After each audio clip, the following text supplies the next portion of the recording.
dream. One swimming up, one swimming downstream. The Pisces life, the Pisces life. Two fish living in a dream. One swimming up, one swimming downstream. The Pisces life, the Pisces life, the Pisces life, the Pisces life, the Pisces life, the Pisces life.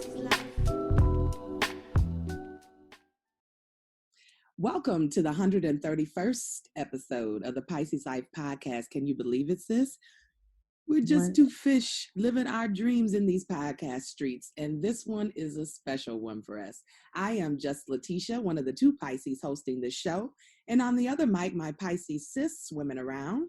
And super busy, it's me, Skylah. Peace, y'all. We are booked and busy. And still writing to get more bookings. How about that? Yes, indeed. Well, this is a special edition of the Pisces Life. We are joined today by our 3 inaugural interns from the University of Chicago. We're excited about working with them and introducing them to you today. It is my pleasure, our pleasure, to introduce you to our interns. We have Melissa, a second year at University of Chicago student, her major being political science and economics. We need that because our economy is a hot mess. Next, we have Jared, also a second year student. He is a political science and German major. Guten Tag. There's a German wine that we like to drink, but we can't pronounce it. We just call it Fußschnickens, which is the name of an old rap group.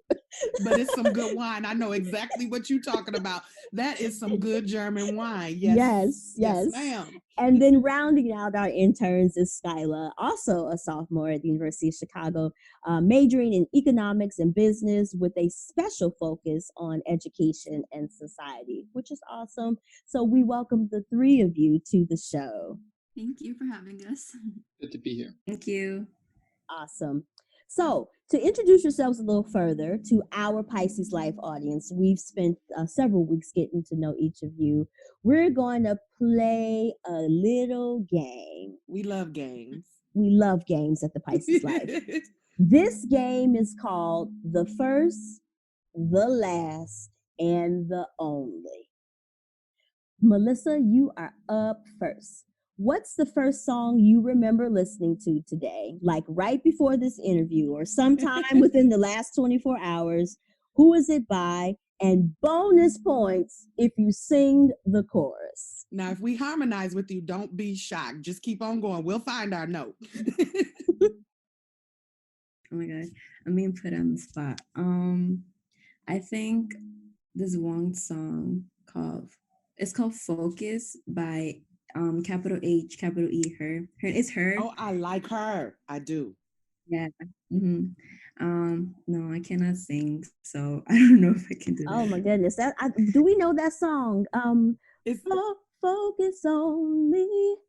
Baby, can you focus? Yes. Okay. Mm-hmm. I love that song. And it's so true. Can you focus? I mean, that's a serious question. Focus right here, people. Right here. Okay. I like her though. That one jam that she got out too about, hey, we gonna meet up and she's singing with somebody else. I'm such an auntie in music. I am just an auntie girl. I can't hardly remember nobody. Earth, Wind, and Fire on it. Playlist on deck. Commodores got you. I can go all the way back to 79. Right. Lord, this new stuff. All right, I like her. Her. Yes, I like her too. I really do. She's super talented. Yeah, she is. Okay, all sis. Right. So up next, Jared. Are you ready? Yes. All right. What's the last movie you remember going to the theater to see? When we were allowed to be out in the world? What was it? Who'd you go with? And did you like it? I can't remember. It's been like a year since I've been to the movies, probably. Okay. But I guess the last movie that I saw was... I can't remember that either.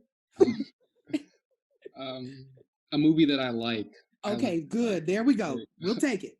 I like The Curious Case of Benjamin Button. I don't know if you guys have seen that movie. It's about the guy who starts out old and then he gets younger and younger as time goes on. And that's thanks to Brad Pitt. Yeah, Brad Oh Pitt, my yeah. gosh. I mean, any type of age, that he is, it's fine with me. Wonderful. Certainly. And it didn't he get back with Angelina Jolie? No. No. That divorce is done, honey. She done moved on with the churn, and that's it. Now, Oh. there was a rumor that he was getting back with what's the Jennifer Miss Aniston. there you go. Yes. Thank you, Jared. That tea was still hot. Now Mhm. they said that she was going to be getting back with him because she was thinking about having a baby with him. I don't see it. I'm not a psychic, but I don't see it. I don't know if I see it either. I mean, she had good hair. That was That's that was about it. I just, I'm no, but really she's also a good actress. I saw her in a movie yes. with what is his name? It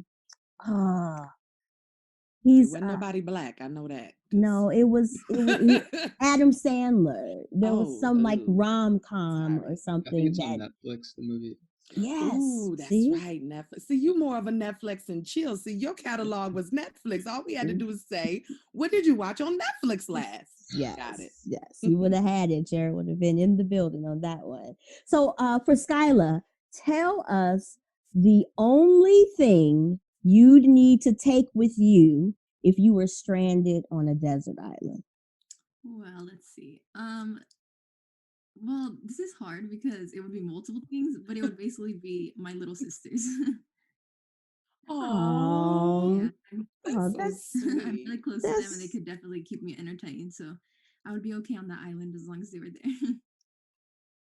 We'd that allow all of those. we would allow that. If I was on a desert island, I'm gonna need me some lip balm because I do a lot of talking, even if it's just to myself. So I gotta keep these lips lubricated for all of that conversation. So that would be my item for sure. Oh, that's That was a tough interesting. question, too. I thought about it and I was like, I mean, just one thing. I mean, whew. I mean, I like snacks, but scared of bugs. So, germ phobia. I mean, I had so many considerations. So, yeah, that was a toughie. Yeah, I The always sisters are cool. sisters are amazing. I always thought about like that show Survivor. And so, Oh, gosh. they, back when it first came on, Hmm. they would have them doing crazy things. Like they would have their suitcases and then they would have to jump off a boat. Mm-mm. And, if their clothes floated to them, then good. If not, oh well. And so I'm always thinking like, what would people who are going on the Survivor show bring as like outside of like medication or that they would Right. need? What would be something that they would bring with them to survive those moments? And I'm like some earplugs for those pesky little people on the show that's with them because it's hard to get some Wow. alone time on the Survivor show. Might need an internal mode. Absolutely. Some zen. So, do you guys watch any reality TV shows, competition shows? I actually watch Shark Tank with my family. My dad really likes that one, so Okay, Shark Tank. Okay, I girl, maybe also we could watch get a spot. Oh, I'm sorry, Jared. I also watch Shark Tank too. It's Okay. like one of my favorite shows, but I don't watch like TV that much. But when I do watch it, it's like one of the things that I do watch. Okay. So we're I, gonna come back to that later. What you doing, mm, Jared? I love Shark Tank and just the pitches. It's just, as an entrepreneur, it is my space. I feel like that those are my kindred spirits. And I can Mhm. always, and I don't know, for those who watch it, are you able to tell from right away that it's not gonna go so good? Oh yeah. Yeah, the man that made the foot stuff. And the people were like, well, aren't your feet gonna be wet? But if you also buy the socks, no, this is not a combo deal. I mean, in theory, I mean, who likes stinky gym shoes? Uh, So 15-year-old oh, boys, adolescents. That's who wow, likes sneaker I gym felt shoes. that right here in my olfactories right here. It took me back to a memory. Yes. What's going on in the news, Leticia? Listen, it's so much happening. But Melissa, I think we might have forgot you. What do you watch? Do you watch any reality shows or anything like that? I'm not really into reality TV shows, mostly like drama shows, and Ooh. yeah. So I can't think of any like Vampire Diaries and those typical shows. Okay. Mhm. That sounds good. You like that intense, scary at night later drama. How do you like? Look like this. For sure. Oh my goodness. So listen, there is so much jumping off in the news. First of all, we send blessings, we send prayers, we send peace, love, and light to our Pisces sister, Tamar Braxton. News is that she is in treatment. And so she is in a space where she's able to be cognizant. There was the last time we talked about this, that she was actually on life support or within an incapacitated state. It was an incapacitated state. Let me be clear. Mm-hmm. So we also want to remind you that we care about you here at the Pisces Life. We take your vibrant living quite seriously. We're endeavoring for that for ourselves. And so always reach out for resources if you are feeling alone or having suicidal thoughts. There's always the National Suicide Hotline, as well as go back to our Current Flow show. We have provided resources. Latanya Franklin in Chicago at Skylah Counseling Center there. Mm-hmm. So there are a number of ways for you to get help. Now into the tea. It's been reported that David, her boyfriend, the devoted Nigerian financier, may be the source of the problem to her unhappiness. Now, this is what people are saying in the press. Mainly they have been talking to The Blast, which is, a celebrity site, but they've been coming through with receipts with their tea. So there's an informing space somewhere. I automatically thought of Tawanda being the secret squirrel. She holds all the family info. She does hold all the family info. And it's interesting for our listeners who watch the Braxton Family Values. Yes. It's just interesting how their family worked because they do have this background story of fame. With Tony being the most famous, and then Tamar, coming up behind her. It's just solidified to me that, although the Henry Williams Love Foundation is a family foundation, you will not find us doing a reality TV anytime soon. Because that would just be a bit much, and certainly I think not the best for the maintenance of one's mental health. So we're just going to continue to keep Tamar Braxton lifted in our prayers, and hope that what is being reported about her current love interest and boyfriend David is just happenstance and what I'll call fodder for those types of gossipy publications. Absolutely. But who else we need to keep on the Pisces prayer line, the PPL, is Kanye West. My goodness. Now, have mercy. If you are of the faith community, you know that there are people that always stay on the prayer list. Kanye West is one of those people. Yes. And his recent antics and comments and things that he said against his family, and then his wife came out with a statement, and it's just been a lot to have to consume right in the public, which is healing in the public is always a difficult thing. But he's just decided that he would like to run for president. And I don't know. So Melissa, Skylah, Jared, first of all, who do you think is a viable candidate for president, at least in your eyes? We have Joe Biden, who is the Democratic candidate. He's 299 years old. But But who do you think would be a viable candidate for president in your eyes? And is it Kanye West and we're just missing it because we aunties? I think the least worst candidate is Joe Biden. I feel like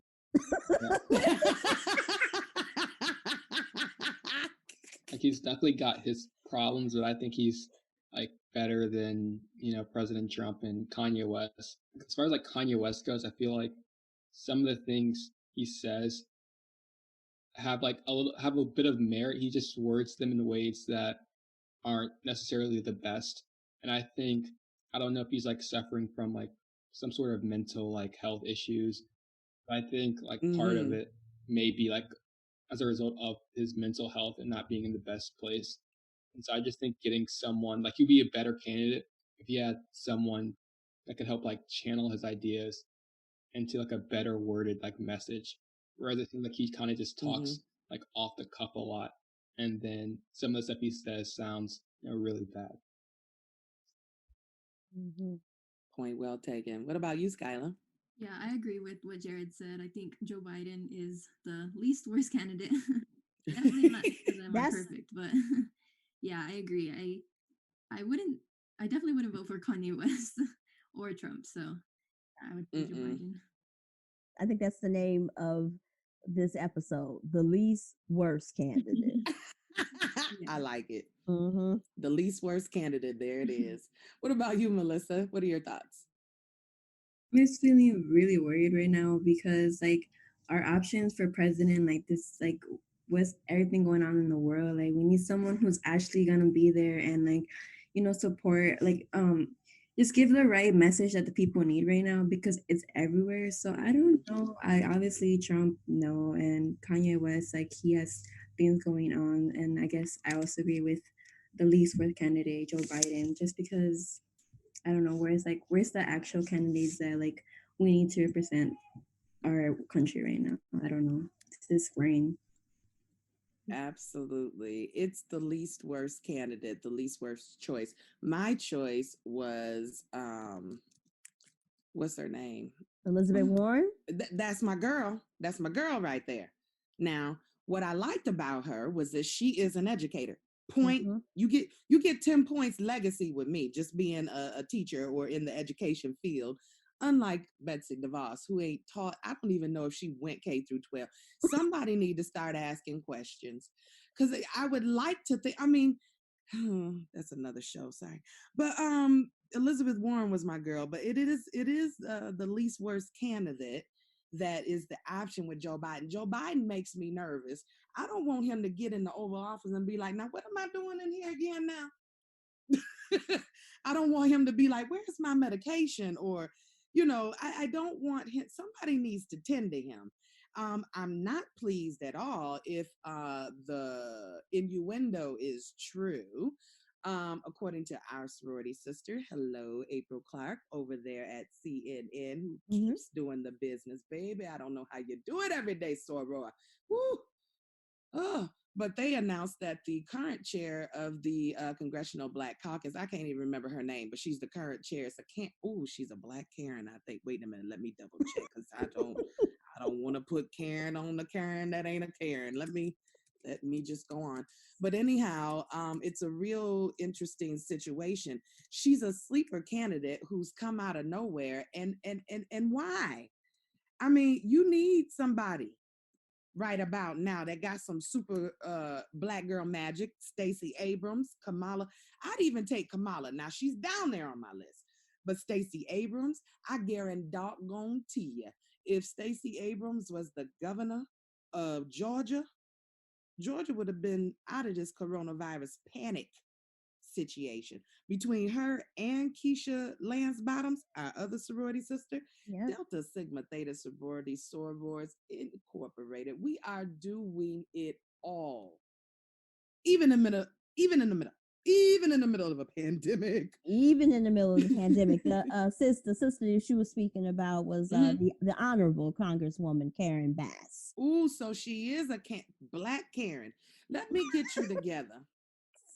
First of all, I have not seen that Nan statement from the Congressional Black Caucus on any issues, any of them. I mean, just pick one, because there's plenty. You didn't issue, I ain't seen a press conference. I ain't seen a tweet. Facebook post. Matter of fact, the Congressional Black Caucus Facebook post, and Twitter, it's not even functional. I'm disappointed. So you're not my choice, Black Karen. You're not my choice. Yes. I think that there's we move into a very apathetic space when it comes to our presidential capacity, because I don't know who didn't know that what is happening currently with our leadership was going to happen. You know, there was this moment where we voted and some people didn't or voted in the other direction. And that's why we are where we are. And I am just not convinced that we need another old white man as the president of the United States. And I'm not trying to say that it has to be a Black person as a Black person. I just think that we have been past the time for the antiquated politics and agenda items of privilege that continue to keep our America the way that it's been for a long time, where everyone that lives in the Americas are not equal. It lacks equity. There's the lack of integrity. This is not the America for all. So no, I will not want it to be great again, because it was never great when such inequity, such poverty, such lack of opportunity is not available for all. And so Joe Biden reminds me of a sleepy grandpa. Who gonna pinch your booty which you ain't looking? Oh Lord. Oh, he gonna pinch you. So I don't know if I want sleepy grandpa, negotiating with our foreign affairs, and I don't know. I liked Joe Biden when he was the candidate that supported Barack Obama. So in that pairing, I liked him more, and I thought that his running for president should have came right after Obama finished his second term. But then life happened. His son died. Oh God! Yes. Then his son's widow got with the brother. And then the breast cancer. Somebody had breast cancer. It's just been a lot of family stuff, and he looked beat down from life. You know what I'm saying? Like I recognize that life beat down. That's probably why he's sleepy, because he's been fighting. Listen, understood. So, what are your thoughts about if he picks?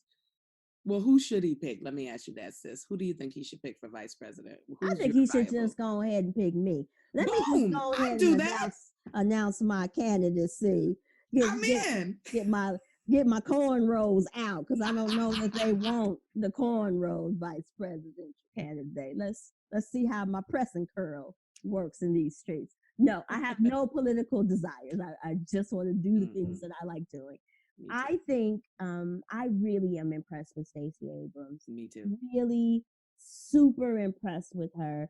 And the reason why I like her is that she seems to be, of all of those recommendations, and this is no shade to Soror Lance Bottoms out of Atlanta, but I think that she needs more experience. Yes. I think that Stacey, her background, and the fact that she ran for governor, and so and that's no shade to the mayors of the world, but I think that her scope is a little bit more global. I think that her maturation is, and people don't like for their leaders to say, I don't know what to do. And we've heard Soror Lance Bottoms say, oh no, I'm doing the best that I know how to do. And as the leader of this nation, just saying that as a Black person, or supporting the leader of this nation, it would be unacceptable. They would rip her to shreds. Now, in my dreamland, and it's just not gonna happen, because the sister told us in the book, she told us on the documentary on Netflix, she said it in many different interviews. Sister Michelle Obama is not going to run for office, but if she did, she would win. If she did, Lord, she yes. would win. I would give her all my coin. Well, not all my coin. Some of my coin, because we want to support. Yes. She would have supporters. She would have influence. She would have everything. She would, and it would be the greatest fight, though, because she has power. And anytime there is a person of color that has power, then there's great opposition behind the scenes. So it would be probably one of the greatest fights that we've seen for political power in this country if she ran. Biden running is not a fight. It's just like, as all of you have said, what is it? The least worst? The least worst candidate. I can't wait to say that to my son. I can't either. I got a couple of people. You are the least worst apex player on this game. I need you to step it up. Oh yeah, least worst is my new description. Girl, that was the least worst toilet paper in the world. But they had it, because they tightening up on toilet paper right now. Oh my gosh. Oh my goodness. So yes, we'll continue to watch as we get closer and closer to November. Yes. And just as a matter of process, voting, like that, this is a new experience for us countrywide with voting through mail, or I don't know, like you sign up for a Facebook account, you automatically get your voters registration validated. Please, not that. Not Zuckerberg. He got enough information, okay? He don't need your voting situation. Trust that. Right. Isn't that how the Russians got us the first time? The first time, I don't know. I don't know, but I am interested on what the process is and the legalities and the who's going to hold the accountability, who is the watchdog for that process, because I don't know if I trust it. We've had such shambles in this last round of voting. So yes, shout out to all the organizations in the world that are fighting for democracy and freedom, especially around our election processes. We need you. Support those organizations, philanthropic organizations. Please continue to support those organizations that are helping us to keep our democracy and our freedom truly free. Amen. Hallelujah. Speaking of truly free and democracy and all of that, there's some new legislation coming in to honor the late Representative John Lewis. And that is going to center around putting some pieces together, like you were just speaking about, around the Voting Rights Act, putting that back in place. So here is the three of our millennials. We got to decide every so often if Black folks get to keep the right to vote, and women too. Which is ridiculous. Yeah, I'm not for that at all. What do you think about this bill in honor of him? Melissa, you want to take it? I haven't heard much of the bill, so can you tell me a little bit more about it? It's one of those opportunities where I guess they would call it a legacy bill, but they are going to enact where this doesn't come up again. Is it every 5 years or 7 years? It's like every 7, I want to say. Yeah, it's pretty frequently. Well, you wouldn't think, but the House of Representatives, Congress has to take up, both chambers, House and Senate, have to take up the Voting Rights Act. Is it allowable to continue for people of color as well as women to continue to vote? And it's just a hot mess. One of the things that is important about this is the disenfranchisement that has happened. The Voting Rights Act was gutted by the Supreme Court in 2013. And the problem with that is, and again, here we go, the disenfranchisement is that there was a space that was created for, well, maybe we won't, maybe we will. And we don't want a chance with our vote. We want a definite, here's my vote, and I am putting it in. Speaking of putting votes in, I have officially went to my township and purchased, Lord have mercy, they wasn't selling, don't get that wrong, but picked up my absentee ballot. So I turned in my absentee application. I was verified with my ID, and then I was given my, information. It was all scanned in. I was given a nice little envelope with instructions. There's a depository outside, so it's contactless. And then I was like, if you open, just like I stepped up here to put this in, I'm going to step right back up here and hand this right to you. So we'll see. Remember when Al Gore ran for president, mailboxes were disappearing. Literally. So From the curb.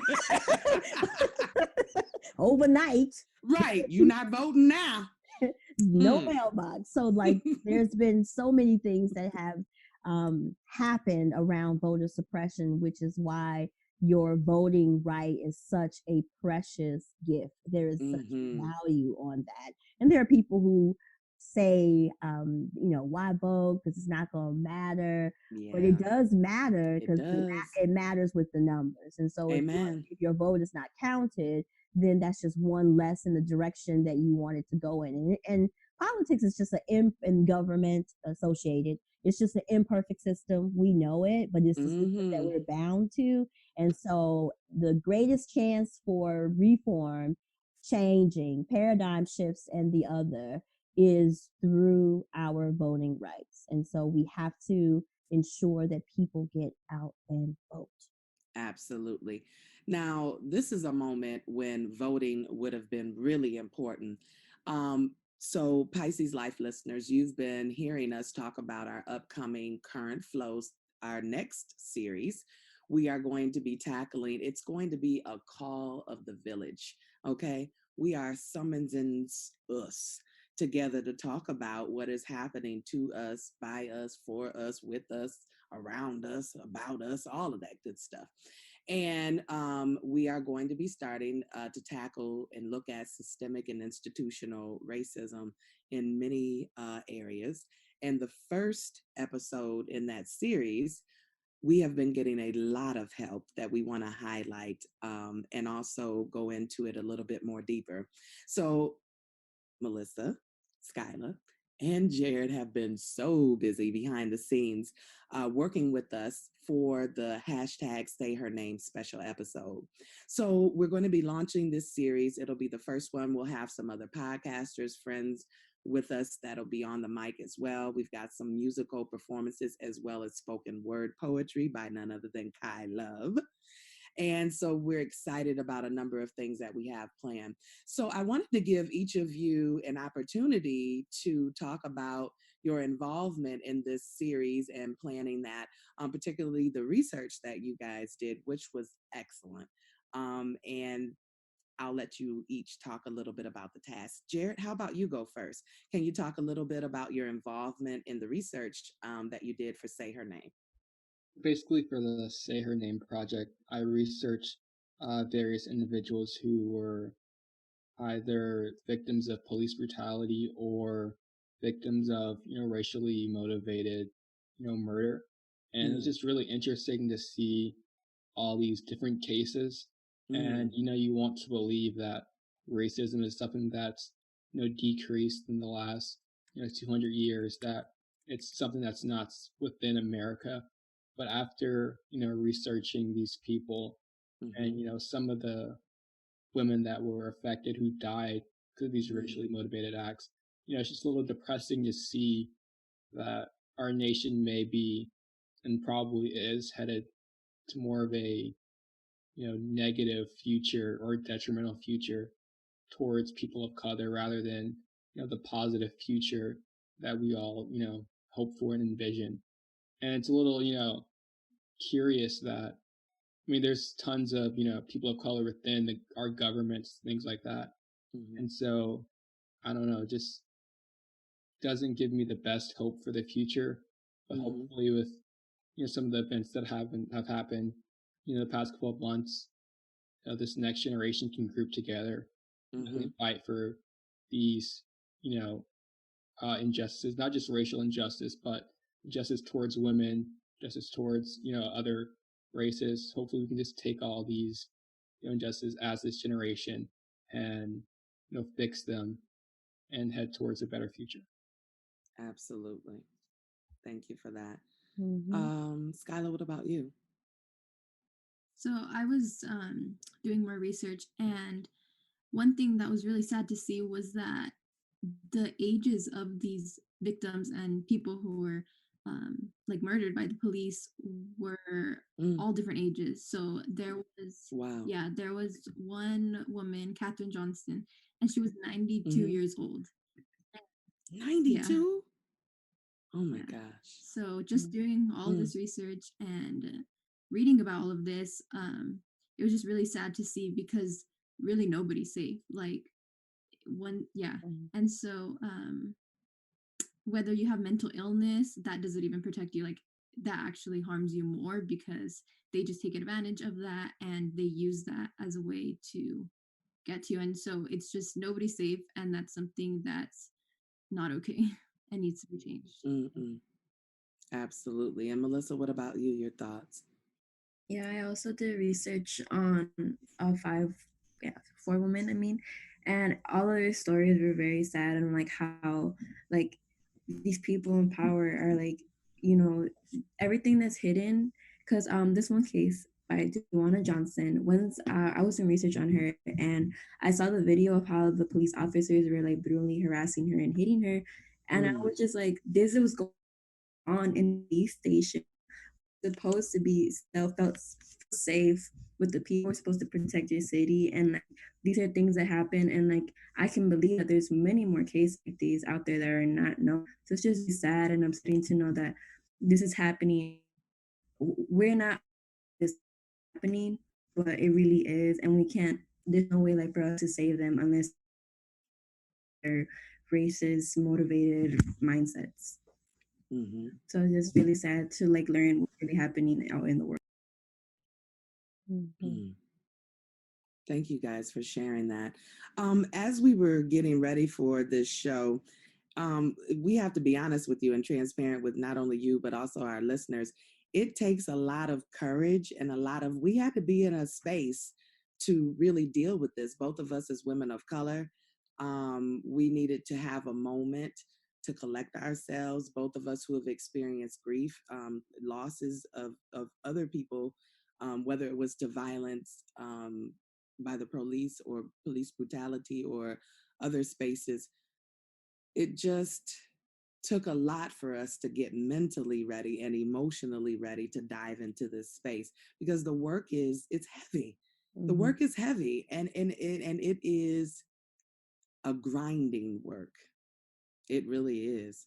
You would think that with all the protests that have happened across the country, with all the civil unrest, and protests that are still continuing in the middle of a pandemic, you would think that would be the one moment when the police say, you know what, let's not beat up anybody or kill anybody. Let's not do that, okay? Let's not.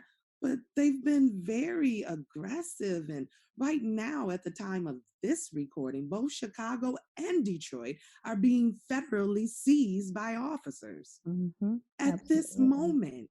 Absolutely.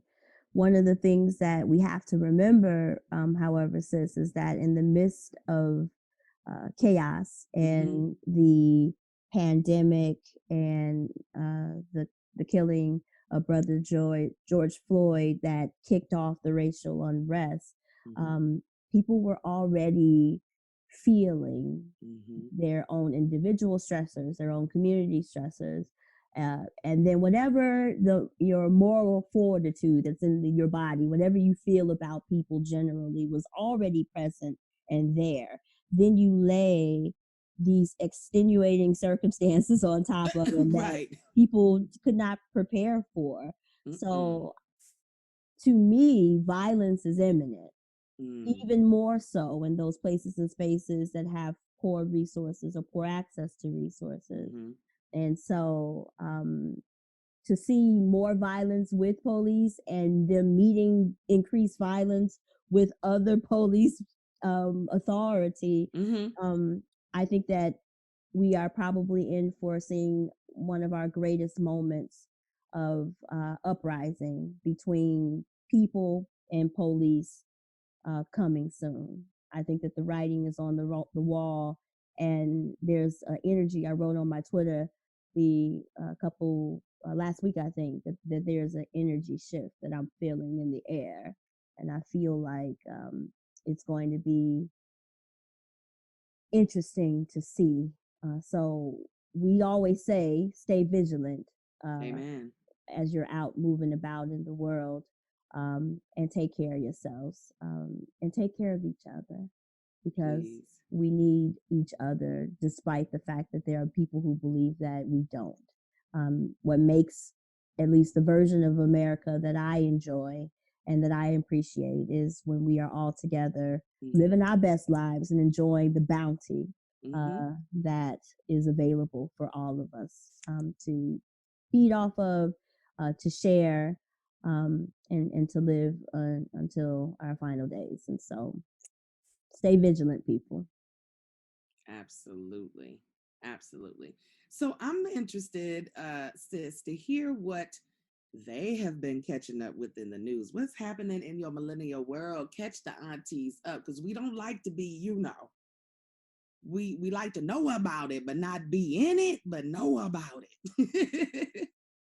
Other things that you guys have been following of interest that may be warranting a different look or something. Skylah, you want to go first? Yeah, so this isn't necessarily something that I've seen in the news, but it's still something that's very real with us millennials and us young people, and that is education. So actually, this past week, I had one of my former classmates reach out to me about this program that she started, and it's called We Connect. And so the goal of it is to kind of create the bridge between college students and high school students and our neighboring communities, because in our high schools, in our high school, there's not a lot of resources. And so they want to create that bridge that wouldn't exist otherwise between us two. And this is something that's really important because the lack of resources is real, especially in minority communities with underfunded public schools. And she reached out to me to ask me to be a mentor. And when she first said this, I was kind of taken aback, and I was like, I'm not sure if I'm qualified to be a mentor, even though I attend the University of Chicago, which is like a really good school and an elite university. Mental health and just struggling with the whole transition is very much real. And I'm not sure if Melissa and Jared felt it too, but I know for me personally, transitioning from my high school to this elite university was very tough on me. And I went through a lot my first year, and it was definitely very difficult.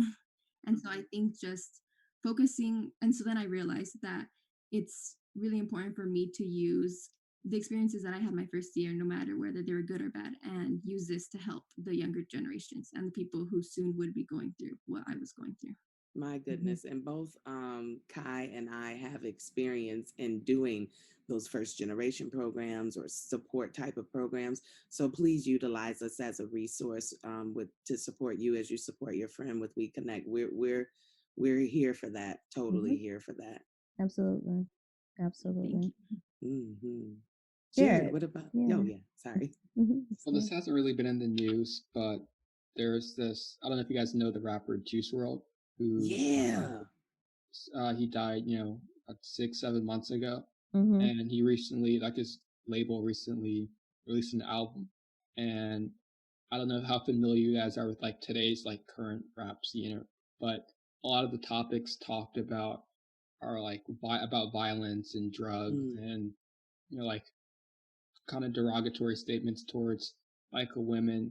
But on this last album, it was filled with a lot of topics about mental health and how he was struggling, but he wanted to help other people who were going through difficulties as well. I just thought it was interesting how so he made this whole album concerned with this topic, especially when you look at it in the grand scheme of what topics are talked about within rap today.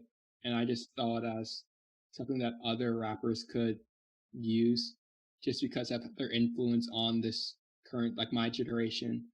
And I think, talking about more positive or impactful things would be better for society in a whole, as a whole. Mm-hmm. And the hip hop culture started with the message of self-love, self-help. As a matter of fact, one of my favorite, when was teaching, I would always use Kendrick Lamar's album "Damn" as a backdrop to understand the Black male experience in America, as well as mental health issues, as well as challenging systems, being perceived by those systems and sometimes detained by those systems in more ways than one. So I hear you on that. And Juice World, it did come by my my timeline, but I didn't check on it because he tends to be a little bit more. Listen, I done reached the age where I just can't take all of that. I just can't take it all the bad words and it. Now I cuss like a sailor when I'm ready, but I don't want it over no beat in my ear. It don't work for me. So it's so interesting that we're having this piece of conversation about hip hop because 2 points. So this week we had the Snoop Dogg versus DMX versus. Like old man squared, right? Okay. But as they were playing the music, to Jared's point, super misogynistic, super violent, lots of gang references and drug culture, just, and these are things that we were listening to, in our young prime, similar to the ages that the three of you are currently. And just the gradual state of wokeness, that it could be not the best lyrical content, but because it was happening, jazzy and catchy, that you find yourself singing along, and what those messages mean, even if they are not conscionable. So that's one statement, that there's that rap, even though it's been around for a long time, there are still sectors of that still contain the language, still contain those misogynistic references and all of that. The other piece of it is that the current rap state. So I have an 11-year-old son, and he of course listens to Juice WRLD. He knows all. He don't know his equations, but he know all of the rap lyrics. So, and figuring out how to connect with him on that level, because in our generation, we listen to the same music as our parents. So my father, listened to whomever, Luther Vandross. I listen to Luther Vandross. My mother listened to Anita Baker. I listen to Anita Baker. But there's now this gap with music that, the generation X and above, like, we are just not connected. And certainly TikTok has helped, because if you add a dance to it, then all these challenges, people at least can recognize that that's what that particular music is.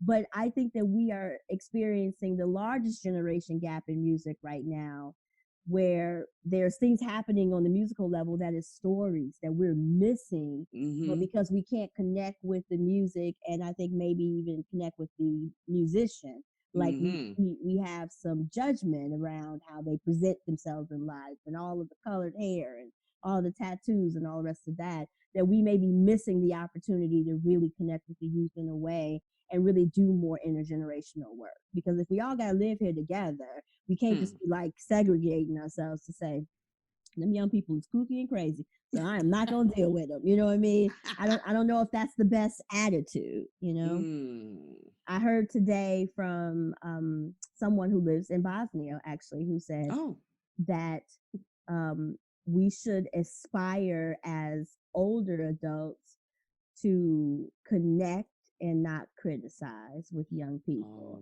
And it was just really powerful hearing it from someone, who is still suffering, from those post-war issues that have affected her country, to say that part of the reason why they haven't been able to move forward in their society is that there are still people who are holding on to kind of more traditional values, and then trying to hold the young people to those same kind of standards, and it's just not working. And so they find more young people leaving their country to go to more progressive countries, and which then of course leaves Bosnia, devoid of talent, devoid of innovation, devoid of anything that can help to kind of shift their society in a forward moving direction. So I love the fact that Juice World talked about the mental health, because it's, this is the space, right? So there's two things that's trendy right now, which of course is horrible to say about things that affect human spirit, body, and otherwise. The one thing that's trendy right now is mental health and therapy. Everybody's talking about how they go to therapists. I'll go to my therapist. I talk to my therapist. Yes, I did it. I tweeted out about my therapist. I did. All the Twitter is a rage about therapy talk. The other thing is about racism, like as if racism just showed up yesterday. Everybody's free now to say, and maybe it's about being in company. Maybe people feel more permissive because they have company that's not going to shoot down their ideas around racial equality and equity.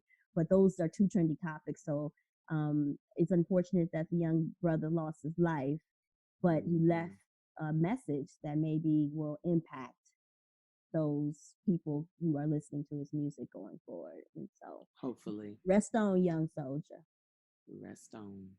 Oh my goodness. Well, we are almost out of time, but before we get out of here, we still have a couple of things that we want to talk about. Incoming news. Congratulations to Sierra and Russell. They just had baby number, I done lost track, but it was a boy. She doing fine. Oh, good. The baby is gorgeous. His name is Win Harrison. WIN, like win. Like all I do is win, no matter what. Hey, I got money on my mind and ain't got enough. Uh-oh. Is this the remix? That's and every time a bill come in the house, everybody hands go up. Boom. And we keep them up because it's like hostage around here situations. Okay. Yes. Whose turn is it to pay the light bill? Yours or mine? Yes. There will be tears around here. I'm telling you, I had a couple today. I was like, how about I put like 10 on it today? Because you asked what I could do today, right now, right? 10. Right, absolutely. $10. But so before we get out of here, I thought it would be fun, sis. So since our interns are second years or sophomores, I just thought it would be fun for us to just stroll on down memory lane for a minute to, see what some of their experiences were. I wonder if it was like the same. Like I got lost on campus the very first day. And it wasn't because I didn't know where things were per se. It was because my daddy was driving me around. And when I was on my feet walking, I lost. Things look very different from the street in the car than they did on my feet. So were you guys lost on campus, Jared, Skylah, Melissa? How did you navigate? Because you guys are all from different places and spaces. So navigating Chicago, UFC, how did that go? So this is like sort of a similar story. I was coming back from a friend's apartment and it was like late at night, 11, maybe 12 o'clock. And we have shuttles on our campus. And so normally I just walk, but that night I was, I thought I would take the shuttle. And so I just took a shuttle and I thought I was taking a certain shuttle, but the shuttle ended up taking me to downtown Chicago at like 12 in the morning. And I had like no idea how to get back. And so I just had to like Uber back to campus. But I was just so, distraught because, I just thought I'll be like my dorm in 5 minutes. Next thing you know, she's telling me to get off the bus. This is the last shuttle. So, but yeah. I'm sorry to laugh, but Lord have mercy. There's nothing like thinking you're going to be home in 5 minutes and it's 8 hours later. Like, where am I? This does not look familiar. Okay. For sure. I don't know if I ever got lost on campus per se. I was ready for my mama to go because she wanted to pray and lay hands on everybody on the floor on the dorm because she needed to ensure that, she wasn't leaving her child among, the unrighteous and ungodly. Amen. And so I was ready for her to go quickly into the night. And I'm a pretty independent spirit. I think that the interns probably have noticed that about me, that, I'm a go-getter. And if it's time to get it done, I'm going to go get it done. So getting lost, I have a pretty good sense of direction. And my dad was in the Air Force. So he taught me some good directional guides. So oftentimes, if I'm walking someplace in a town or a place that I'm not familiar with, some people may see me doing my L because I'm looking, to determine which way is north and which way is west. Because if you're facing north and you L, that means that the west is to the left. So people are always like, what is she doing? Why is she making these hand signals? One of my friends thought that I was signing. I'm like, girl, no, I'm just trying to go left so I can go west.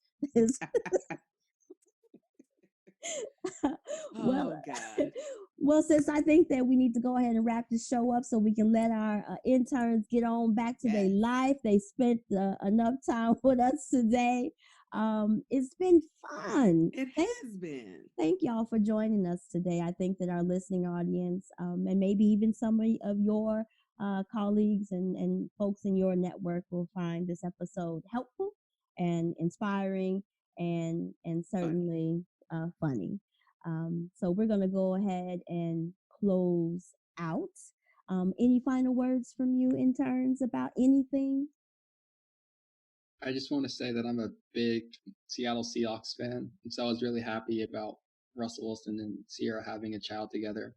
And so, yeah, that was something that I guess hit home because he went to college at NC State, and I'm from North Carolina, and so it's good to see him happy. But I'm just grateful to be on this podcast, and it was very fun talking about these various topics with all of you, and so I'm just thankful to be here. Thanks, Jared. Yeah, I definitely enjoyed talking to all of you.